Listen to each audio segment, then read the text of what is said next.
Hello everyone, welcome to the channel. इस video में हम लोग डिस्कस करेंगे जामिया एमएससी एंट्रेंस केमिस्ट्री 2019 के क्वेश्चन पेपर को। तो इसमें हम लोग डिस्कस करेंगे क्वेश्चन नंबर 51 से लेकर के 100 तक के। लास्ट वीडियो में हमने 1 से लेकर के 50 तक के क्वेश्चन को सॉल्व किया है। अगर आप लोगों ने वो वीडियो अभी तक नहीं देखा है तो उस वीडियो का लिंक मैं अपने डिस्क्रिप्शन बॉक्स में दे दूंगा, वहां से आप जा करके देख लीजिएगा। और हाँ, एक रिक्वेस्ट है आप लोगों से कि प्लीज़ अगर आप चैनल पे पहली बार विजिट कर रहे हैं तो प्लीज़ चैनल को सब्सक्राइब जरूर कर लीजिए और वीडियो को ज़्यादा से ज़्यादा अपने दोस्तों के साथ शेयर करिए ताकि सबको जो है इसका सोल्यूशन मिल सके प्रीवियस ईयर। पहला क्वेश्चन है यहाँ पर देखिए कि copper 2 plus iodide is not known because. अच्छा, तो ये बोल रहा है कि कॉपर आयोडाइड मतलब अगर 2 प्लस में है, ठीक है, और ये आयो माइनस है तो ये क्या होगा, Cu1 होगा और I2 होगा। ये जो है नहीं नोन है, इस वजह से नहीं नोन है। क्यों? क्योंकि जो कॉपर 2 प्लस है हम जानते हैं कि ये D9 कन्फिग्रेशन में होता है। दैट मीन्स कि ये स्टेबल नहीं है। ये मतलब हाफ फील्ड जो है ज़्यादा स्टेबल होता है, वैसे ही फुल फील्ड ज़्यादा स्टेबल होते हैं। जानते हो आप लोग कि कॉपर का नॉर्मल जो इलेक्ट्रॉनिक कन्फिग्रेशन होता है 4s1 3d10 होता है, मतलब एक इलेक्ट्रॉन को अचीव करना चाहता है तो एक इलेक्ट्रॉन गेन करेगा तो दैट मीन्स कि ये खुद का करेगा रिडक्शन, कॉपर +1 में जाएगा, जबकि दूसरा जो आयोडाइड माइनस आयन है उसका जो है कर देगा ऑक्सीडेशन। तो ये I माइनस और एक I माइनस और आपस में कंबाइन करके ये जो है I2 बना देगा। ठीक है, तो यहाँ पर जो है देखो ये होगा रिडक्शन और इसका होगा ऑक्सीडेशन। ठीक है, तो ये जो है इलेक्ट्रॉन प्रोवाइड कर देगा। तो यहाँ जो रीजन होगा मेन आपका कि copper 2 plus oxidises I minus two iodine. ठीक है, तो फर्स्ट ऑप्शन इसका करेक्ट होगा कि ये खुद का रिडक्शन होगा कॉपर 2 प्लस का, लेकिन दूसरे को ऑक्सीडाइज कर देगा। राइट। अगला क्वेश्चन देखो कि actinide form relatively less stable complexes as compare to lanthanide. अच्छा, तो एक्चुअली तो एक्टिनाइड जो है रिलेटिवली लेस स्टेबल कॉम्प्लेक्स क्यों बनाते हैं compare to lanthanide? Because in bonding actinide use their 5f orbital and 6d orbital. ठीक है, जबकि लैंथेनाइड के लिए क्या होता है, 4f ऑर्बिटल होता है, जानते हो आप लोग। तो वो जो है बॉन्डिंग में पार्टिसिपेट नहीं करता है, वो इनसाइड होता है, जिसकी वजह से वो बॉन्डिंग में पार्टिसिपेट नहीं कर पाता है। ठीक है, तो actinide can utilise their 5f orbital along with the 6d orbital in the bonding, but lanthanide do not use their 4f orbital. ठीक है, तो इसका करेक्ट आंसर ए होगा। Maximum covalency of nitrogen. तो कोवेलेंसी का मतलब होता है कि नाइट्रोजन मैक्सिमम कितने बॉन्ड फॉर्म कर सकता है। तो हम जानते हैं कि जो NH3 होता है यहाँ पर 3 बॉन्ड होता है, जबकि NH4 प्लस जो होता है यहाँ पर 4 बॉन्ड होता है, लेकिन NH5 नहीं हो सकता है। ठीक है, तो ये जो है कॉम्प्लेक्स नहीं बनाता है और यहाँ पर इसका ऑक्टेट कंप्लीट होता है, इस वजह से ये NH4 प्लस बना लेता है। ठीक है, लेकिन और यहाँ पर d ऑर्बिटल नहीं होने की वजह से इसके पास ये NH5 टाइप का कॉम्प्लेक्स नहीं बना सकता। तो इसकी मैक्सिमम जो कोवेलेंसी हो सकती है वो 4 हो सकती है। तो करेक्ट आंसर इसका सी होगा। A brown ring is formed in the ring test for nitrate ion. It is due to the formation of। तो देखो नाइट्रेट आयन क्या होता है ना कि यहाँ पर पहले नाइट्रेट आयन जो है ये H2SO4 जैसे कोई एसिड होता है उसके साथ ट्रीट करते हैं इसको, तो ये सिंपल HNO3 बनता है। ठीक है, प्लस HSO4 माइनस और साइड प्रोडक्ट जो भी होगा, बट ये HNO3 बनता है। इसके बाद क्या होता है कि ये HNO3 दो मॉलिक्यूल आपस में रिएक्ट करते हैं। ठीक है, और ये बनाता है NO, NO एटम बनाता है। ठीक है, मॉलिक्यूल बनाता है। तो ये NO मॉलिक्यूल उसके बाद जो है आपका Fe आयरन जो है वाटर का कॉम्प्लेक्स होता है, Fe 2 प्लस प्रेजेंट होता है और यहाँ पर जैसे 6 वाटर मॉलिक्यूल लेते हैं और प्लस ये NO प्रेजेंट रहता है, देन ये कॉम्प्लेक्स बना देता है आपका FeH2O5। ठीक है, ये एक्चुअली आयरन का कॉम्प्लेक्स पहले ही बन जाता है, मतलब FeH2O6 का कोऑर्डिनेशन कंपाउंड ऑलरेडी ये जो है बना रहता है, उसमें ये एक NO मॉलिक्यूल आकर के एक वाटर को रिप्लेस कर देता है, वो 5 हो जाता है और यहाँ NO जो है आकर के जुड़ जाता है। ठीक है, तो इसका करेक्ट जो है फॉर्मूला ए है। अगला क्वेश्चन है in the preparation of compound of xenon Bartlett had taken O2 plus platinum F6 minus as a base compound because देखो यहाँ पर क्या है, उसने इसलिए यूज किया क्योंकि ऑक्सीजन और जिनॉन दोनों का जो है आयोनाइजेशन एनर्जी ऑलमोस्ट सेम था, ठीक है, तो इस वजह से उसने यूज किया था। सो इसका करेक्ट आंसर होगा both oxygen and xenon have almost same ionisation enthalpy. तो करेक्ट आंसर इसका सी है। Which of the following complex is tetrahedral, ये तो मैं कई बार बता चुका हूँ अपने वीडियो में। देखो पैलेडियम Cl4 माइनस चाहे वीक फील्ड हो या स्ट्रॉन्ग फील्ड हो, अगर आप 4D और 5D मेटल एटम में जाते हो, ठीक है, तो वहाँ स्ट्रॉन्ग फील्ड लिगेंड बनता है, मतलब वो स्क्वायर प्लेनर कॉम्प्लेक्स बनाएगा, ठीक है, तो ये स्क्वायर प्लेनर होगा, प्लेटिनम स्क्वायर प्लेनर होगा, निकिल Cl के साथ जो है ये टेट्राहेड्रल होगा। तो करेक्ट आंसर इसका सी है। Major component of plasma protein, तो इसमें देखो मेजर जो कंपोनेंट होता है प्लाज्मा प्रोटीन का वो होता है एल्ब्यूमिन, ठीक है, तो मेजर ये होता है, और ग्लोबुलिन जो होता है वो लेस होता है, ठीक। ये एक्चुअली ह्यूमन सेरम एल्बुमिन होता है ना, तो उसमें ग्लोबुलिन भी होता है कुछ अमाउंट, लेकिन एल्बुमिन जो है वो मेजर है। Which of the following polymer are used as a fibre, तो कौन से पॉलीमर को जो है फाइबर के रूप में यूज किया जाता है, वो होता है टेरिलिन। टेरिलिन जो है यहाँ पर फाइबर के रूप में हम यूज कर सकते हैं। और जामिया के लिए मेरा एक सजेशन ये है कि आप लोग जितना हो सकता है एनसीईआरटी, जो आपका एनसीईआरटी है ना, ये इसका मतलब क्लास 12th का, ठीक है, क्लास 12th की जो एनसीईआरटी का पॉलीमर चैप्टर है, इसको आप कंप्लीटली लाइन बाय लाइन पढ़ लीजिए, क्योंकि आप देखोगे क्वेश्चन पेपर में ऑलमोस्ट 8 to 10 क्वेश्चन है पॉलीमर से, ठीक है, तो इसको जरूर पढ़ लीजिए। इसमें होता क्या है, जैसे टेरिलीन जो है ना, ये बनता है आपका टेरेफ्थलिक एसिड होता है, मतलब कि ये COH यहाँ पर भी होता है और COH ग्रुप यहाँ पर भी होता है। फिर ये एथिलीन डाइएमीन होता है एथिलीन ग्लाइकॉल होता है CH2OH, ये आपस में कंबाइन करता है, और यहाँ पर 2 मॉलिक्यूल होता है इसका, मतलब 2 मॉलिक्यूल जो फिर पॉलीमर बना देता है, ठीक है। तो इसका मेनली जो है ये कंपोजिशन है। तो यही मेरा सजेशन है आप लोगों के लिए कि जितना भी आप ज़्यादा से ज़्यादा जो है उस बुक के चैप्टर को पढ़ लोगे, उतना आपका कॉन्सेप्ट क्लियर हो जाएगा, बेसिक कॉन्सेप्ट पॉलीमर से।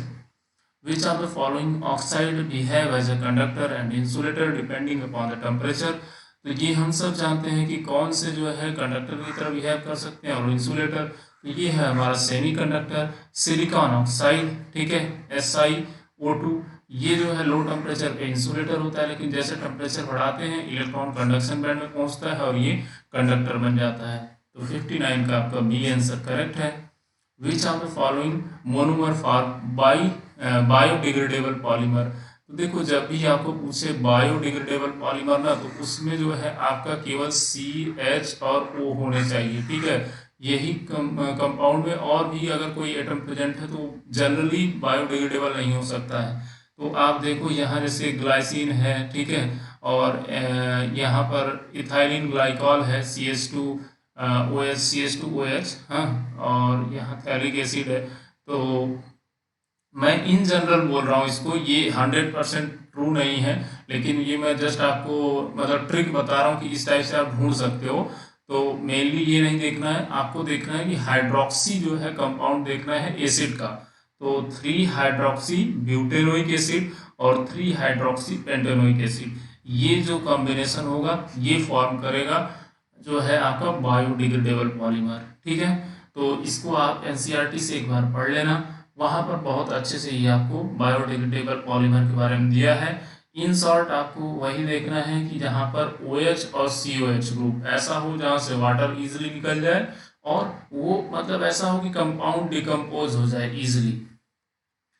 अगला क्वेश्चन देखो, in the cubic close packing the unit cell has, तो क्यूबिक क्लोज पैकिंग में कितना होता है आपका, क्या नॉर्मल क्यूबिक क्लोज पैकिंग यही है, ठीक है, तो इसमें जो एटम है यही नॉर्मल अरेंजमेंट है। तो बोल रहा है कि इसमें जो है 4 टेट्राहेड्रल वाइड होगा, हाँ 4 टेट्राहेड्रल तो वाइड नहीं हो सकता, क्योंकि टोटल नंबर ऑफ एटम जो पर यूनिट सेल होते हैं वो होते हैं 4, ठीक है, कल ही बताया था मैंने। तो टोटल नंबर ऑफ एटम हो गए 4, तो नंबर ऑफ ऑक्टाहेड्रल वाइड कितने हो जाएंगे, 4 हो जाएंगे। और टेट्राहेड्रल वाइड कितना होगा, 4 × 2। हमेशा जो है टेट्राहेड्रल वाइड डबल होता है, तो इसका जो करेक्ट आंसर होगा tetrahedral void within the unit cell होगा। ठीक है, तो इसका करेक्ट आंसर होगा डी, राइट। अगला क्वेश्चन देखो, the correct order of packing efficiency in the different type of unit cell. तो हम ये भी मैंने कई बार बताया है कि एफसीसी के लिए होता है 0.74 और बीसीसी के लिए आपका होता है 0.68। ठीक है, जबकि नॉर्मल क्यूबिक क्लोज पैकिंग के लिए होता है आपका 0.52। तो ऑर्डर आप लगा दो, FCC greater than BCC greater than CCC. तो करेक्ट आंसर है बी। अगला क्वेश्चन देखो, rayon is a semi synthetic polymer.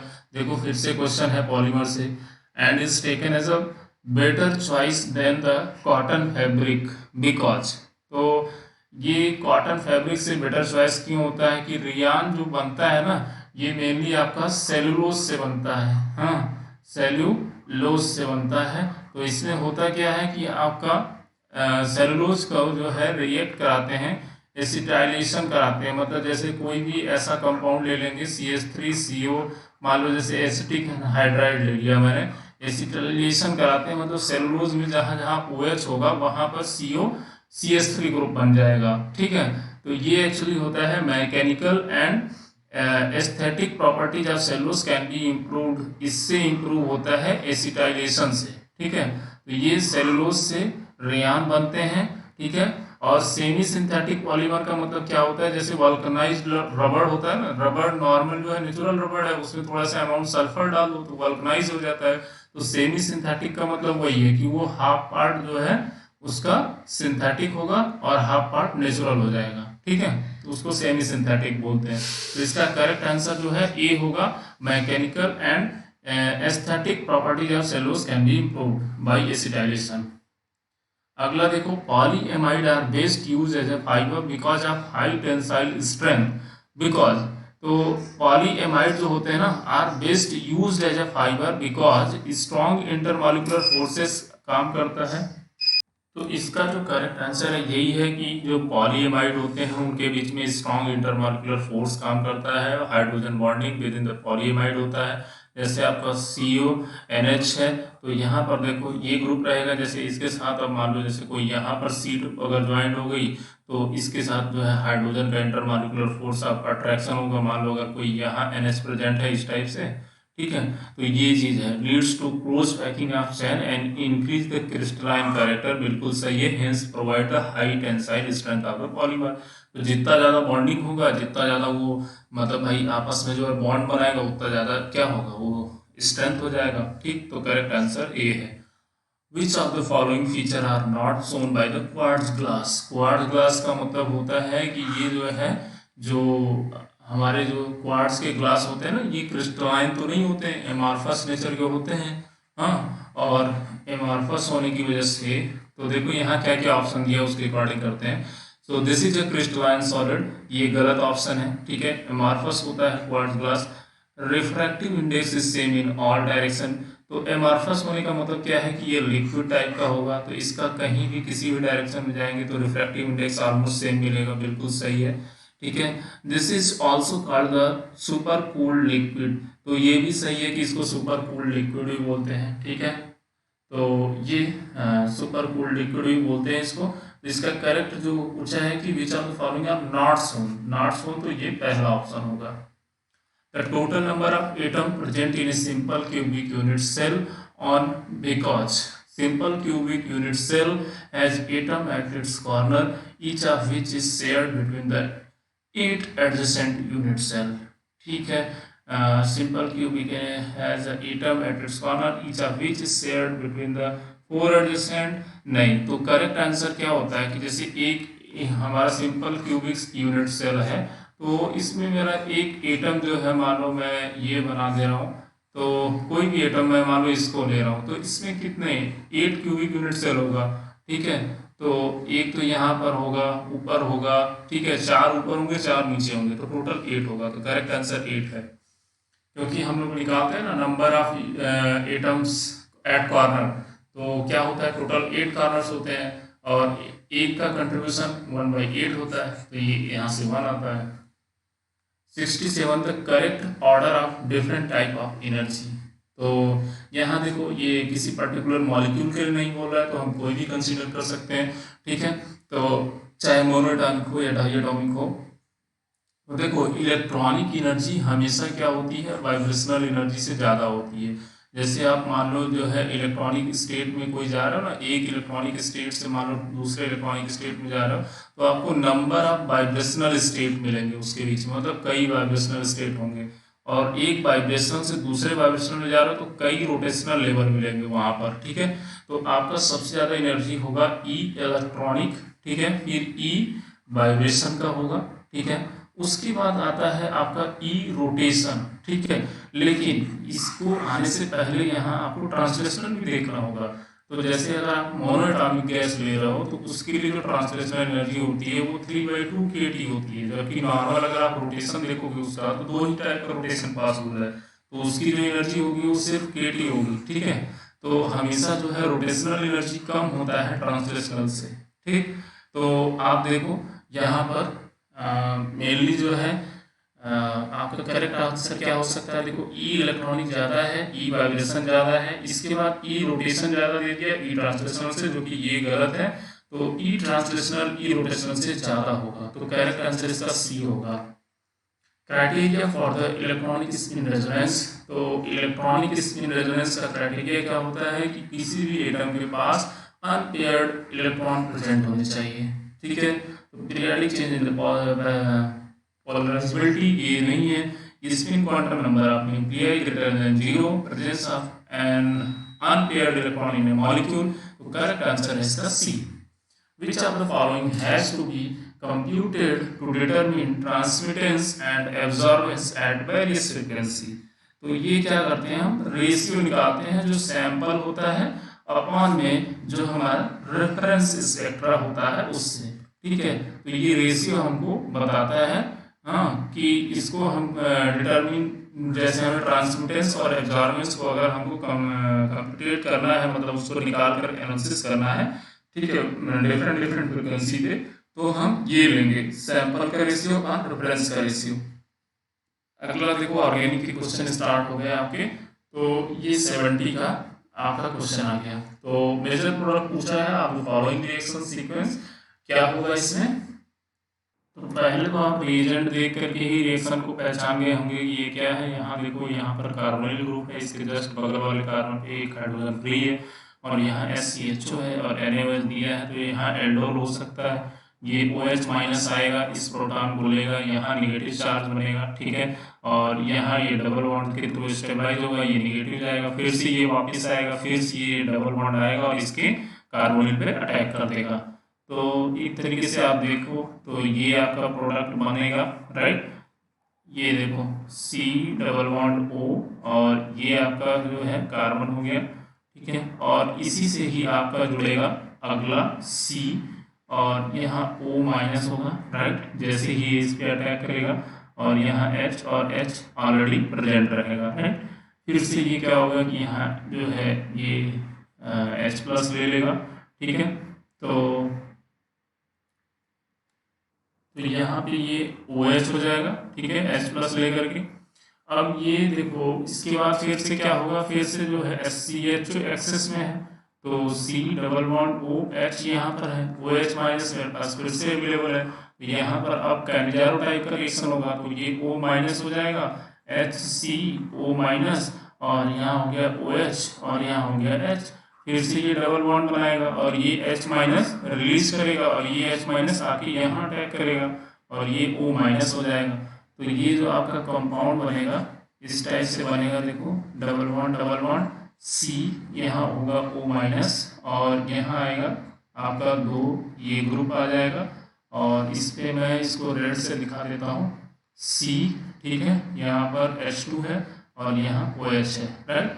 अब इसके बाद क्या होगा कि देखो यहाँ पे H आकर के अटैच हो गया है, ठीक है, और ये O माइनस हो गया। अब यहाँ पर फिर से हमारे पास क्या है, SCHO है और H प्लस है, तो हम क्या करेंगे यहाँ पर फिर से अब न्यूक्लियोफिलिक एडिशन तो करा सकते हैं। जैसे यहाँ पर है C double bond O H और H, तो ये O माइनस यहाँ पे अटैक कर दो तो ये O माइनस हो जाएगा, ठीक है। फिर से ये क्या होगा, तो ये सिंपल आपका न्यूक्लियोफिलिक अटैक हो जाएगा इस पे, तो ये CO माइनस हो जाएगा और ये H2 रहेगा, और यहाँ पर O आपका बाइंड होगा, ये कार्बन हो जाएगा, और यहाँ पर कार्बन है ऑलरेडी ही बाइंड है, CH2 है, और यहाँ पर OH है, राइट। फिर से ये OH हो सकता है, ठीक। अब ये दोनों OH जो है H2O प्लस निकाल सकते हैं, मतलब H2O निकाल करके यहाँ पे ये बॉन्ड जुड़ जाएगा, तो ये सिंपल यही होगा, ठीक है। तो आपका फाइनली जो कंपाउंड बनेगा वो A बनेगा, right.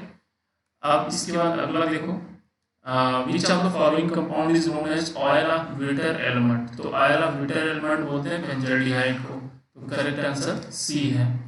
1 litre code for the aspartic acid.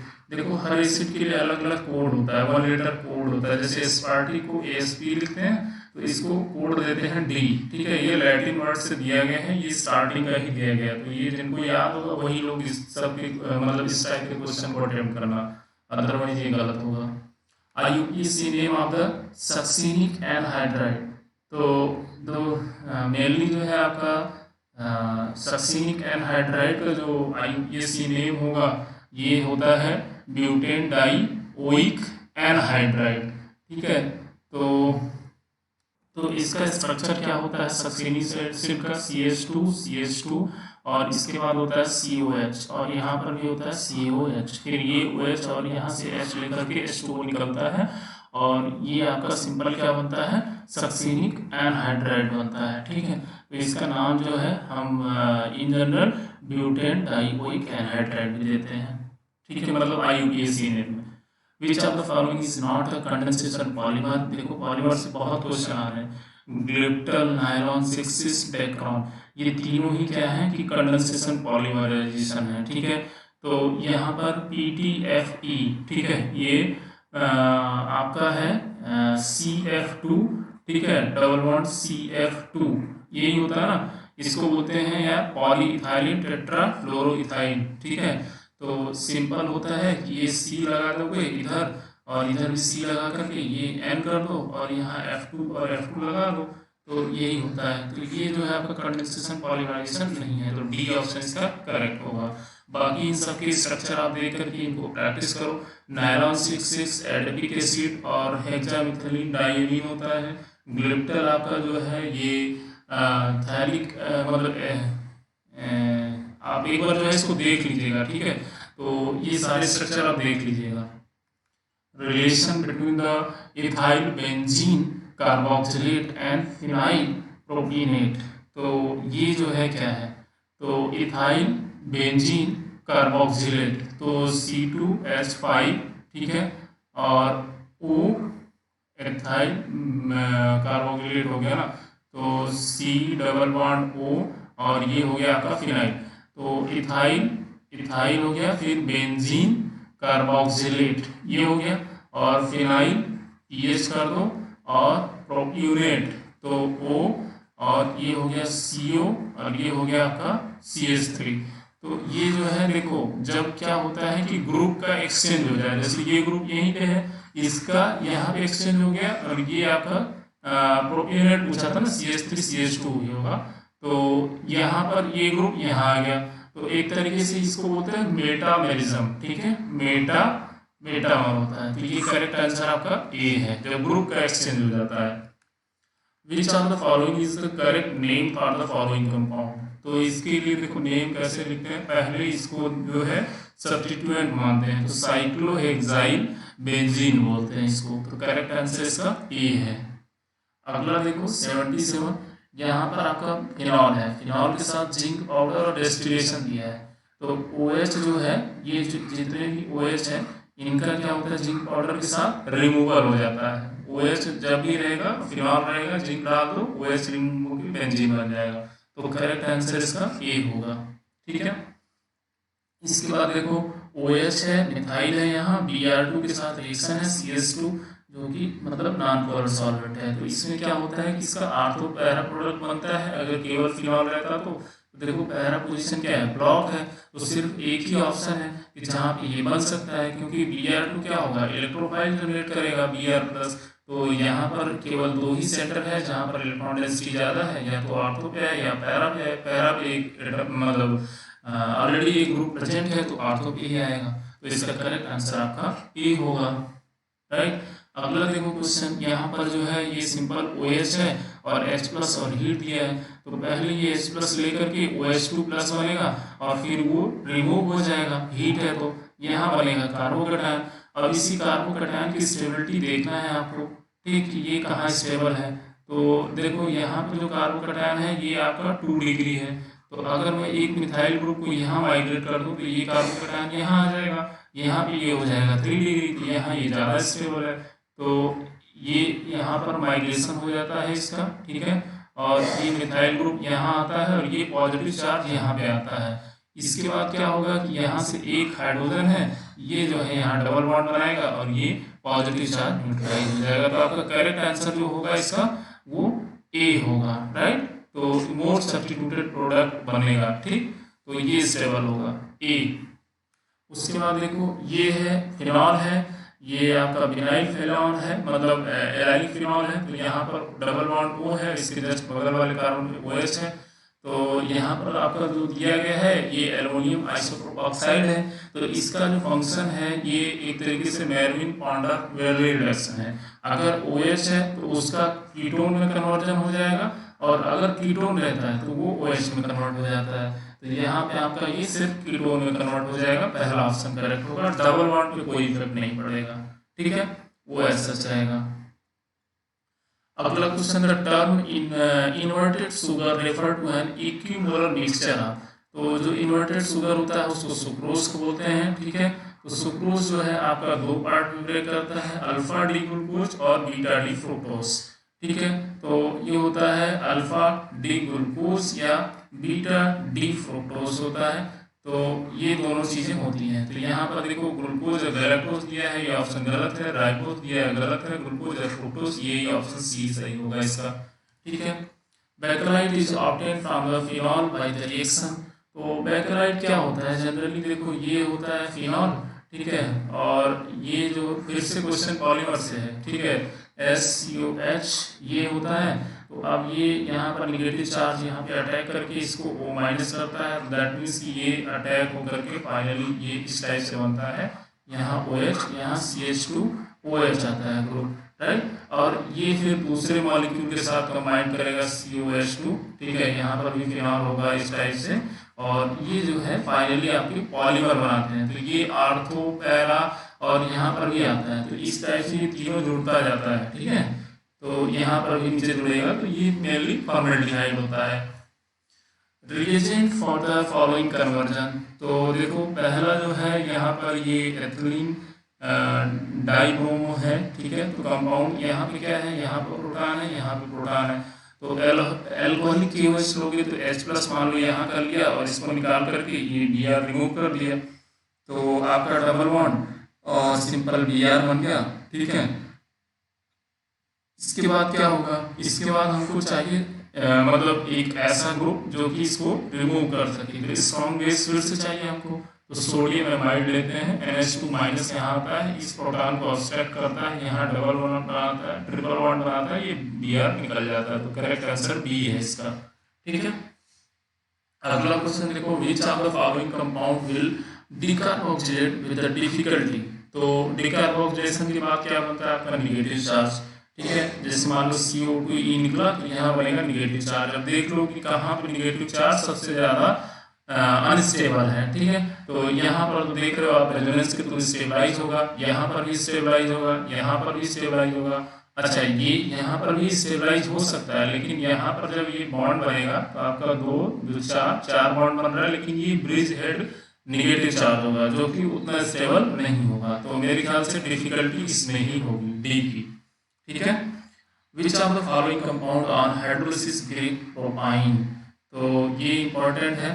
तो देखो ये जितने कार्बाइड हैं, जैसे कैल्शियम कार्बाइड है, तो ये आपका जो है हाइड्रोलिसिस करता है H2O के साथ। तो ये कैल्शियम CaOH होल्ड वाइज बनाता है, ठीक। और जैसे मैग्नीशियम कार्बोनेट है तो ये आपका प्रोपाइन बनाता है, प्रोपाइन बनाता है। और ये आपका एथाइलिन बनाता है, कैल्शियम कार्बाइड। तो ये CH2 डबल बॉन्ड CH2 बनाता है और ये CH3 CH double bond CH2 बनाता है। और एल्युमिनियम कार्बाइड ये जो है आपका नॉर्मल मीथेन बनाता है और इसका तो रिएक्शन ये क्लोराइड है, ठीक है। तो प्रोपाइन आपका केस मिलेगा मैग्नीशियम के केस में। अगला देखो 86 का क्वेश्चन जो है ये OH है, ठीक है। और यहाँ पर जिंक के साथ इसका रिएक्शन हो रहा है ZnCN2 के साथ। तो क्या प्रोडक्ट बनेगा, ये एक तरीके से आपका जो है वो रिएक्शन है, गटरमैन रिएक्शन है, ठीक है। तो पहले क्या होगा कि ये HCN बनेगा, ठीक है, ट्रिपल बॉन्ड। इसके बाद क्या होगा कि यहाँ से जैसे इस Cl ने जो है रिप्लेस किया है साइनाइड को, तो एक साइनाइड निकल जाएगा, वो HCN बना लेगा और एक यहाँ Cl जुड़ जाएगा।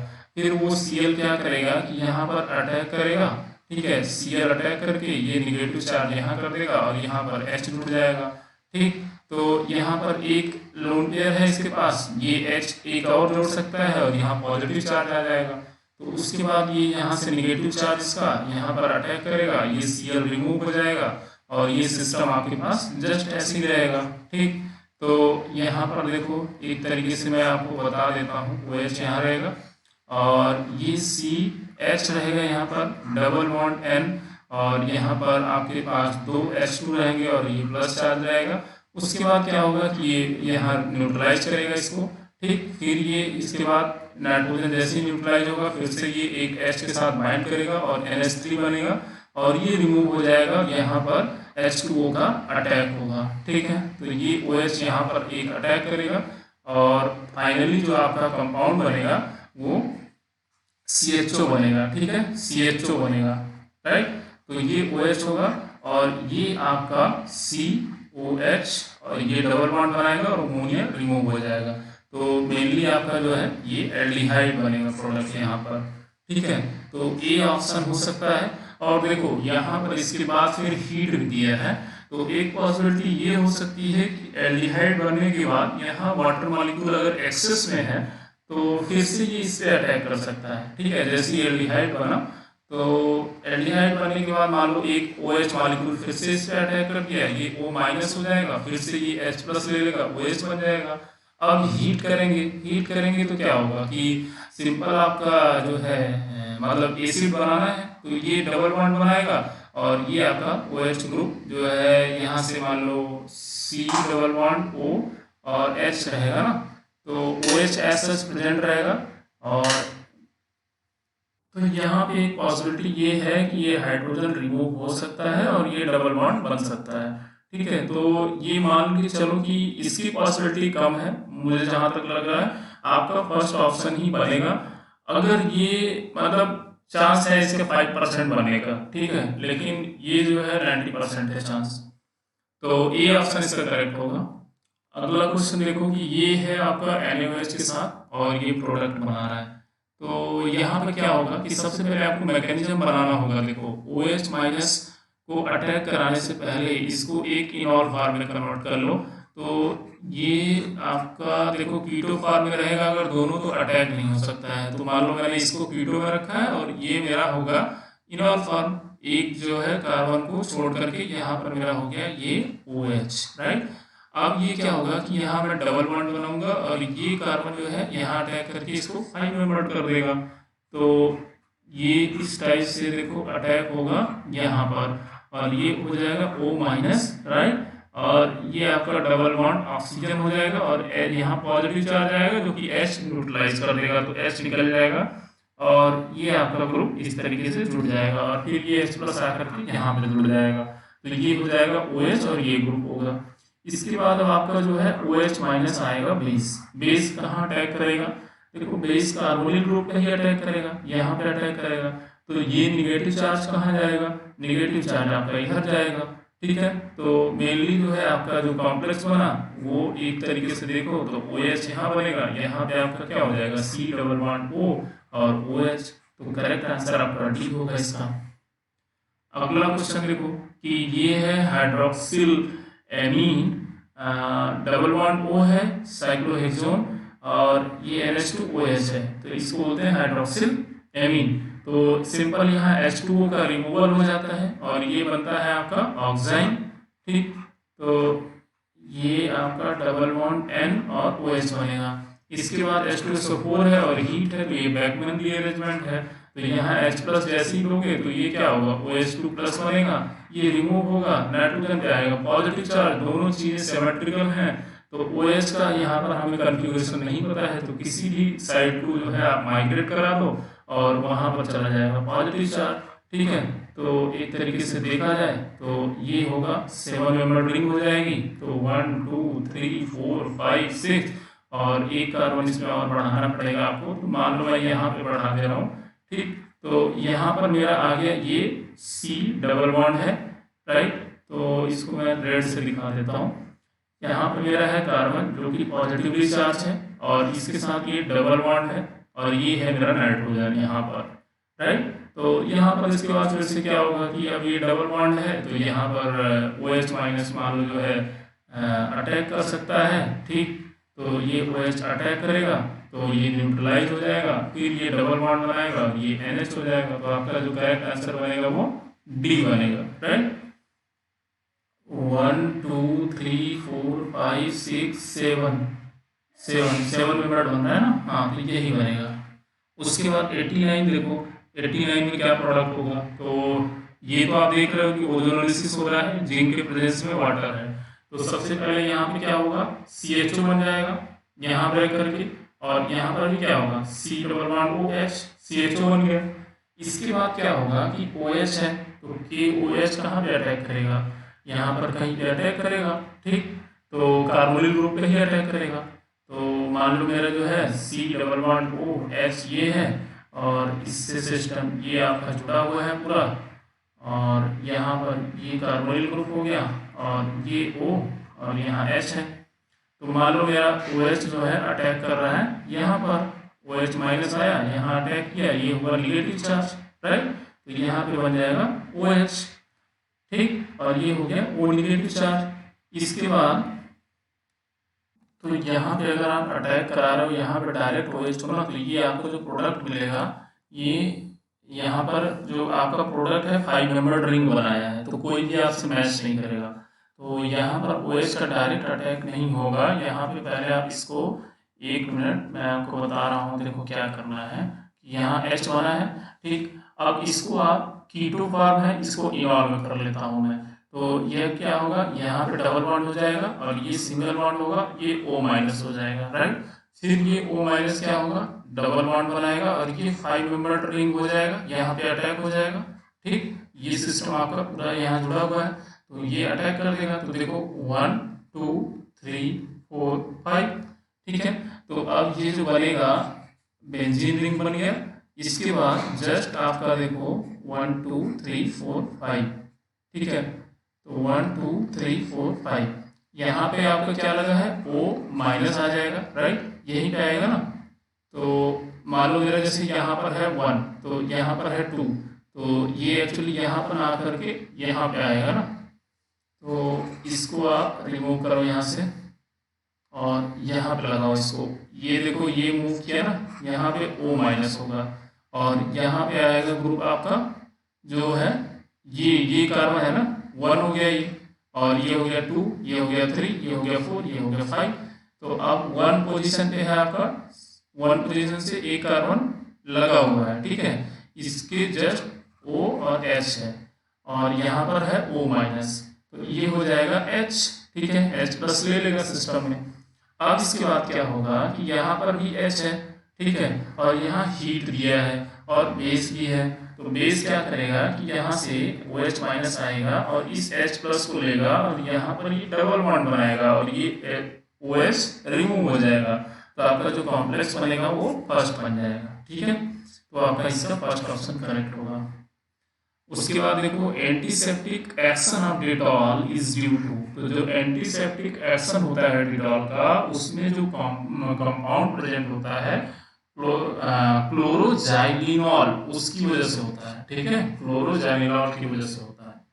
The most concentrated source of energy in the human body, तो सबसे ज्यादा जो कंसंट्रेटेड सोर्स होता है एनर्जी का ह्यूमन बॉडी में वो होता है फैट, ठीक है, फैट होता है सबसे ज्यादा। हाँ, विच of the following has net dipole moment, तो देखो यार अगर डाइपोल मोमेंट में कहीं भी 120 डिग्री का एंगल बन रहा हो तो उसका डाइपोल मोमेंट जीरो होगा। क्यों? क्योंकि जैसे सपोज मान लो जैसे इसका साइनाइड है तो यहाँ पॉजिटिव टू पॉजिटिव नेगेटिव देखेंगे ना तो ऊपर जाएगा ये, ठीक है, नाइट्रोजन ऊपर है मान लो, तो यहाँ भी यहाँ इस डायरेक्शन में जाएगा, यहाँ इस डायरेक्शन में जाएगा, तो इन दोनों का कॉम्बिनेशन इधर आएगा और इसका ऊपर जा रहा है तो ये जीरो हो जाता है। और ये तो ऑलरेडी 180 है तो ये जीरो ही होगा, ये भी देखो 180 है तो जीरो होगा। यहाँ पर जो OH है ना ये देखो एबव द प्लेन और बिलो द प्लेन है, मेरे ख्याल से ये जो है इस पर लिखा गया है इस टाइप से है ये। तो देखो यहाँ पर OH ये है और यहाँ पर OH ये है, ठीक है, तो पॉजिटिव टू नेगेटिव है, तो यहाँ पे इधर जाओगे तो ऊपर आएगा, यहाँ भी जाओगे तो ऊपर आएगा, तो ओवरऑल ये क्या होगा, ऊपर जाएगा, तो इसी का होगा डी, ठीक। विच of the following carbocation is most stable, तो देखो यहाँ सबसे ज्यादा इलेक्ट्रॉन डोनेटिंग ग्रुप किसमें है, वही स्टेबलाइज करेगा पॉजिटिव चार्ज को, तो पहला ही है ऑप्शन। बाकी तो ये सब ड्रॉ करने वाले ग्रुप हैं DD3 और अच्छा सॉरी रुको देखते हैं। तो यहाँ पे क्या है H है और यहाँ पे क्या है ड्यूटेरियम है, यहाँ पे ट्राइटेरियम है, यहाँ CH2+ है, तो ये तो ठीक है, इसका तो कोई दिक्कत नहीं है। अब देखना ये है कि सबसे मतलब प्लस आई इफेक्ट किसका ज़्यादा होगा, कौन इलेक्ट्रॉन को डोनेट कर सकता है, ठीक है। तो देखो अगर आपका आइसोटोपिक सब्स्टिट्यूएंट बढ़ेगा तो उसकी वजह से क्या होगा, उसका मास बढ़ेगा एटम का, सपोज जैसे यहाँ पर मास बढ़ेगा और मास बढ़ने की वजह से क्या होगा कि उसका इलेक्ट्रॉन डिस्ट्रीब्यूशन, तो यहाँ पे देखो यार एक्चुअली क्या होगा ना कि ट्राइटेरियम के केस में मास ज़्यादा है, तो हम जानते हैं कि जैसे हाइड्रोजन एटम का जो प्रॉब्लम होता है उसमें जो रेडियस होता है वो इनवर्सली प्रोपोर्शनल होता है मास के, तो अगर आपको मास इंक्रीज करना है तो उसका रेडियस छोटा होगा, तो अगर रेडियस छोटा होगा तो इजीली इलेक्ट्रॉन डोनेट करेगा, कार्बन को डोनेट करेगा, तो यहाँ इलेक्ट्रॉन डेंसिटी ज़्यादा होगी, तो आपका जो करेक्ट आंसर यहाँ पर होगा वो C होगा, ठीक है, C होगा, ये A नहीं होगा, ठीक है। तो देखो रेडियस पे ही डिपेंड करेगा कि कितना क्लोज है, इलेक्ट्रॉन डेंसिटी जितना क्लोज होगा उतना इजीली डोनेट करेगा, जितना इजीली डोनेट करेगा उतना ज़्यादा क्या होगा, उसका चार्ज न्यूट्रलाइज होगा। विच of the following compound is non aromatic, तो देखो यार ये जो हाइड्रोजन होता है ना और ये हाइड्रोजन ये आपस में जो है रिपल्सन कॉज करते हैं, ठीक है, तो रिपल्सन होने की वजह से ये जो दोनों हाइड्रोजन होते हैं ये मॉलिक्यूल यहाँ से ऊपर उड़ जाता है और यहाँ से ऊपर उड़ जाता है, तो ये नॉन प्लेनर हो जाता है और ये तो होता ही नॉन प्लेनर, आपको सबको पता है ये टफ शेप होता है, राइट, तो ये टफ शेप होने की वजह से इसका स्ट्रक्चर ऐसा होता है एक्चुअली, ठीक, तो ये भी नॉन एरोमेटिक है, तो बोथ होगा इसका करेक्ट आंसर A और B। Which of the following diene does not participate in Diels Alder reaction, तो जानते हैं कि ट्रांस डाइन डायल्सेडर में नहीं पार्टिसिपेट करते हैं, सिस तो करते हैं, पहला सिस है करेगा, दूसरा भी मान लो सिस है तो करेगा, तीसरा जो है सिस है करेगा, चौथा ये भी देखो सिस है करेगा, यहाँ पे देखो ये आपका जो है ट्रांस है, ठीक है, तो ये कभी नहीं करेगा, तो डी आंसर इसका करेक्ट होगा। विच of the following atom is NMR inactive, तो NMR एक्टिव होने के लिए जो I की वैल्यू है वो इंटीजर होनी चाहिए, हाफ इंटीजर होनी चाहिए, जीरो नहीं होनी चाहिए, ठीक है, तो ये जीरो किस कब हो जाती है, जब आपका एटॉमिक नंबर Z और M दोनों जो है इवन हो जाए, ठीक है, तब होगा, जैसे 6C12 इसके लिए होगा, बाकी ये सब NMR एक्टिव है, ठीक है, तो यहाँ C करेक्ट आंसर इसका। The correct order of carbonyl IR stretching frequency for the following compound is, तो IR स्ट्रेचिंग का फ्रीक्वेंसी आपको बताना है, तो जैसे मैंने अभी बोला कि स्ट्रेचिंग फ्रीक्वेंसी क्या होगा कि जब मास बढ़ेगा तो न्यू इक्वल टू होता है, ठीक है, 1/2π√k/μ यही होता है ना भाई, न्यू जैसे मास बढ़ेगा स्ट्रेचिंग फ्रीक्वेंसी कम हो जाएगा, तो मास यहाँ ज़्यादा है तो इसकी स्ट्रेचिंग फ्रीक्वेंसी कम हो जाएगी, ठीक है, ऐसे ही इसमें कम हो जाएगा, तो सबसे ज़्यादा जो स्ट्रेचिंग फ्रीक्वेंसी कम होगा वो आपका होगा थर्ड में, ठीक है, मतलब थर्ड में सबसे कम हो जाएगा, मास सबसे ज़्यादा है तो स्ट्रेचिंग फ्रीक्वेंसी कम होगी, तो आपका फर्स्ट सेकेंड और थर्ड ऑप्शन लग रहा है मुझे सही, ठीक है, पहला ऑप्शन इसका करेक्ट होगा। Choose the strongest base among the following, तो देखो यार यहाँ पर लोन पेयर देखना है कौन से अमोनिया का लोन पेयर डोनेट करने के लिए फ्री है, तो इस केस में तो क्या होगा, ये रिंग में इन्वॉल्व होगा, तो यहाँ बेसिसिटी कम हो गई। यहाँ पे भी जो नाइट्रोजन है इसका क्या होगा कि ये जो है इसके जो मतलब रिंग में जो है अगर इलेक्ट्रो पॉजिटिव कैरेक्टर आएगा तो इस इलेक्ट्रॉन को उतना इजीली देना नहीं चाहेगा। और ये बेंजीन रिंग है, इसके जस्ट बगल वाला नाइट्रोजन है, तो ये भी कंजुगेशन में इन्वॉल्व हो सकता है। ठीक है, तो ये वाला देखो ये सबसे फ्री है। ठीक है, तो ये करेक्ट आंसर होगा डी, क्योंकि ये NH ग्रुप इजीली डोनेट करेगा lone pair of electron. Arrange the following in the decreasing order of percentage of इनॉल content. तो इनॉल का कंटेंट बताना है आपको।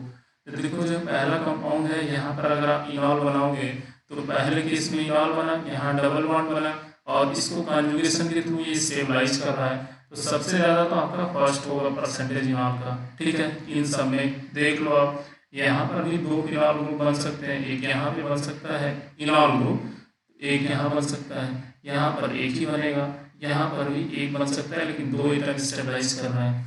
तो इतना तो कंफर्म है कि फर्स्ट सबसे ज़्यादा होगा, या तो यहाँ होगा या तो डी में होगा। इसके बाद देखो सेकंड और थर्ड की बात करते हैं। तो सेकंड और थर्ड में जो है आपका इतना तो पता चल रहा है कि आप देखो सेकंड में जो है दो ऑक्सीजन एटम है, तो ये ज़्यादा स्टेबलाइज करेंगे, तो इसका इनॉल का परसेंटेज ज़्यादा होगा, तो सेकंड ज़्यादा होगा थर्ड से। तो सेकंड ज़्यादा होगा थर्ड से, तो आपका यहाँ पर भी है और यहाँ पर भी है। इसके बाद फोर्थ वाला आता है ऑप्शन। तो देखो फोर्थ का जो है ना, ये क्या होगा, फोर्थ जो है आपका बहुत ही स्टेबलाइज होगा, क्योंकि यहाँ पर भी डबल बॉन्ड है और यहाँ पर भी है, तो ये जो इनॉल बनेगा स्टेबलाइज होगा, तो ये सेकंड से भी ज़्यादा हो जाएगा, क्योंकि यहाँ सेपरेट सेपरेट बना है जबकि यहाँ कंबाइंड है। तो फर्स्ट, फोर्थ, सेकंड और थर्ड, करेक्ट आंसर डी होगा। ठीक है, अगला क्वेश्चन देखो, the major product A form the following reaction. तो ये जो है आपका CH2N2 है।